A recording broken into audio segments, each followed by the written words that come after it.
What's up, guys? It's your boy Kit Dale here from kitdaletraining.com. I want to talk about the 2018 Nogi World Championships that I just participated in.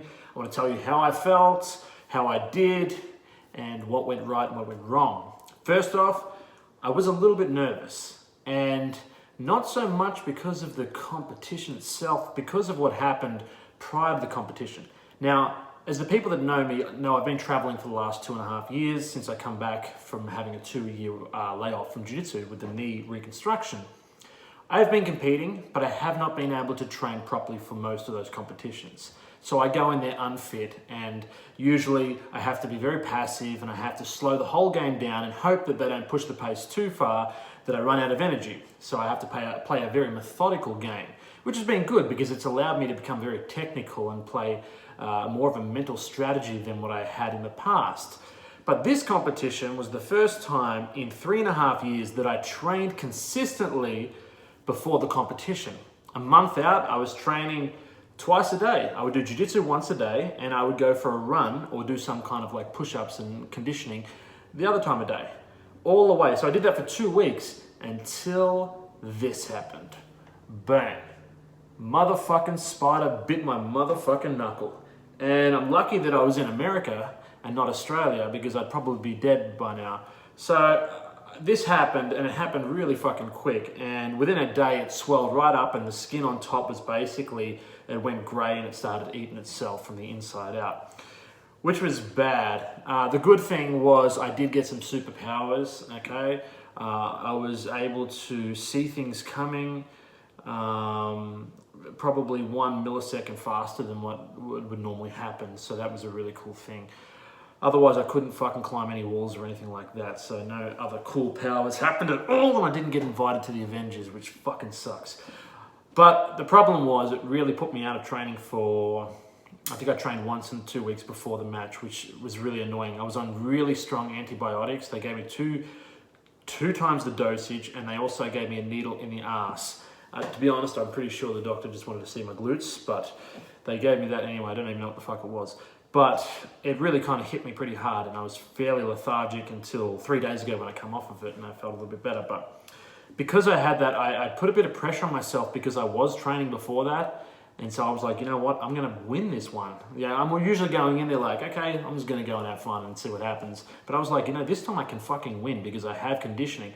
And then doing that just before, it stressed me out a little bit because I ended up holding on 4 pounds more weight than what I should have. So I thought my weight was going to be perfect. I bought scales the day before because I didn't want to travel an hour and a half back and forth to go weigh myself at the actual thing.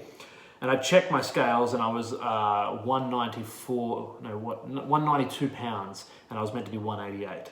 Okay, so I was like, fuck, I need to lose 4 pounds. This is the day before. So I stopped eating at midday and basically had a really hot bath and sweated the rest out. And I didn't actually get to eat again till the fucking night after. So it was a 31-hour fast. That was the longest fast I've ever had in my life. But the plus side was I ate a pizza when I come back in, so I was loving it. The competition, so that made me a little bit nervous. But anyway, I got there. By the time I got there, I was well underweight. I ended up being allowed to drink a lot of water.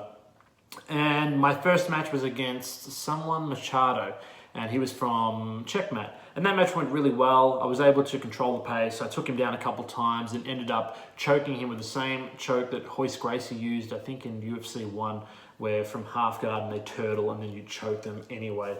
So I did that. There'll be some cool videos on Flow Grappling, and I've posted some on my Instagram, kit_dale_official, if you want to see that. Otherwise, I'll have a picture soon. One of the photographers showed me a picture. It was a great picture, so I'm going to have that as my display pic, I think. Anyway, the next match was a really tough match. The next guy, I'm not going to try and pronounce his name. He's Brazilian. He's got about 6 names. I know who he is. He got 3rd at the Worlds last year, the Nogi Worlds, so I knew it was going to be really tough. Plus, he's an MMA fighter, a judo black belt, and a really good wrestler. So I wanted to really test my wrestling this competition. That's what I've been working the most with. I haven't had a lot of jiu-jitsu, like really top-level jiu-jitsu training partners, but I've had a lot of good wrestlers to work with. As you guys might know, I don't train with a team.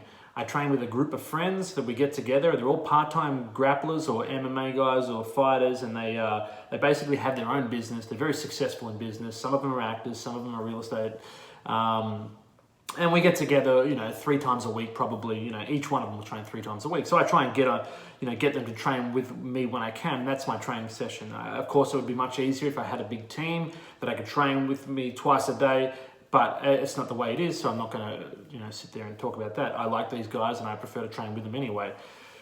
So I've been training with them. I don't know why the fuck I was talking about that. I lost my place, but either way, I need to fucking figure out where I was. The second match, okay, so I've been working on my wrestling with them. The second match, I come back in and it was a fucking war, man. This guy was a really good wrestler and it was really fun. It was back and forth, and for the first time in a long time, I was able to really push the pace, because in the last 3.5 years, I haven't been fit, so I've been playing very passively and it's been very boring to watch. But this one was probably the most exciting match I've ever been in, because it was back and forth, a lot of really cool scrambles. You can see the video on my Instagram channel as well, and I'll do a highlight video on YouTube as well. But that was really good, and I ended up winning. I thought I should have been 2 points and an advantage up, but because the scrambles were called a little bit different to what I thought was the appropriate call from the ref. But they gave me the decision anyway, so it was a really cool match. And then third match, I had Josh Hinger. Josh won the 2016-2017 Nogi World Championships, and I had him next round, and he's tough. I've known Josh for ages, we've been friends for a while, and I was really looking forward to competing against him, because it's one thing seeing how good someone is and feeling how good someone is. Now, the first thing I noticed is he had hands and arms like a fucking gorilla. I've wrestled some strong people. He's by far the strongest person I've ever wrestled. And that's not to take away from his technique and his ability. I'm just saying he's a strong fucking dude. People say I'm a strong dude, and that dude was a fucking strong dude. So we started off early. I actually did a really good snap down on him and went to the back, got a seatbelt position from standing, but then I went to change to the gut wrench, and I made too much space. He escaped really nicely. And then he went on a single leg attack from me, and I started trying to escape the single. Then he went to a body lock on me. We were right near the edge. I tried to kind of jump out a little bit to try and create a scramble, so we started back on. He jumped onto my back, but we started back up. He got an advantage for that. So he's one advantage up now.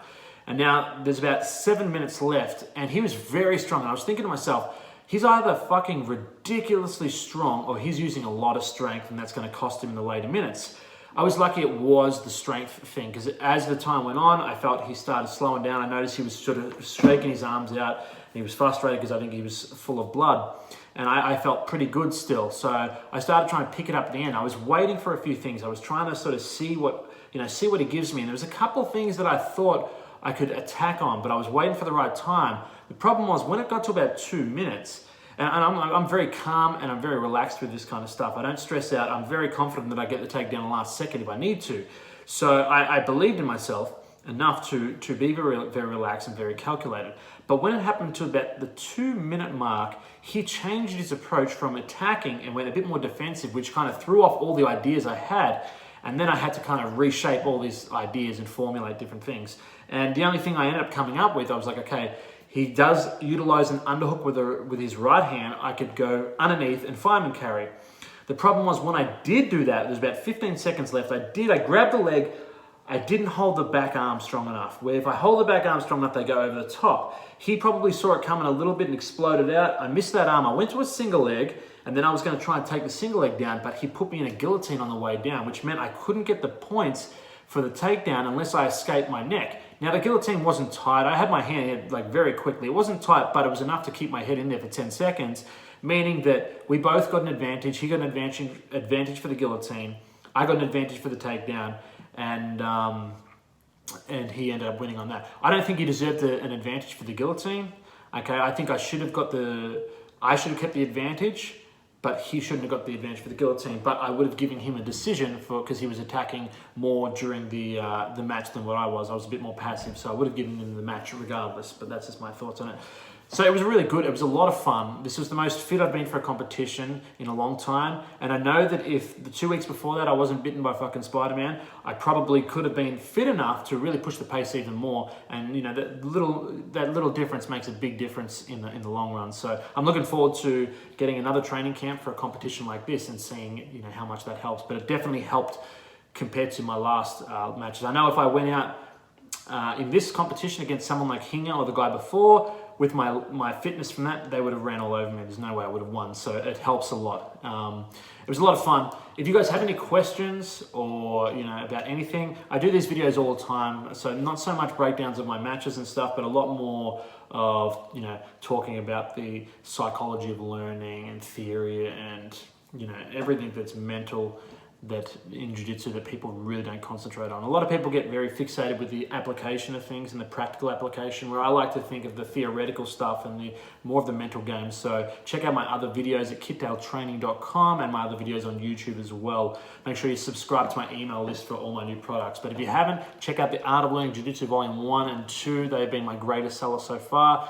It really shows you how you can change your training to better utilize your time better. If you're like me, you don't have 2 to 3 hours a day that you can train every single day. You might be training like me, usually 3 times a week. And if you're like that, you want to be very smart with the way you approach your training. Otherwise, you're going to get left behind. And what I've done is I've formulated a way to learn jiu-jitsu much quicker than the normal person. I'm talking like 4 times quicker by shifting the way you look at jiu-jitsu and changing the way you learn it. Okay, that's why it's called the Art of Learning Jiu-Jitsu, because it changes everything so that you can really get really good, only training 2 to 3 times a week, faster than people that are doing 2 times a day. And I'm a clear example of that. I've been training for 7 years now, all up. And the guys I'm competing against are usually about the 16 to 20 year mark. There are some other exceptions, of course, but most people, I got my black belt in 4 years and I was competing at top level. Then I went away from jiu-jitsu for a while and started doing other things, but that's kind of the way I am. If you're like me and you've got other interests outside of jiu-jitsu and you just want to be very good and have fun, do it, then this is the best way to approach it, I think. So go check it out, kitdaletraining.com. Otherwise, thank you for watching. Please leave your comments, and if there's anything you want me to do videos on in the future, let me know. Just write in the comments. I'll get back to all of you. Otherwise, thank you for watching. I hope you guys are doing well, and like always, so hard mum for me.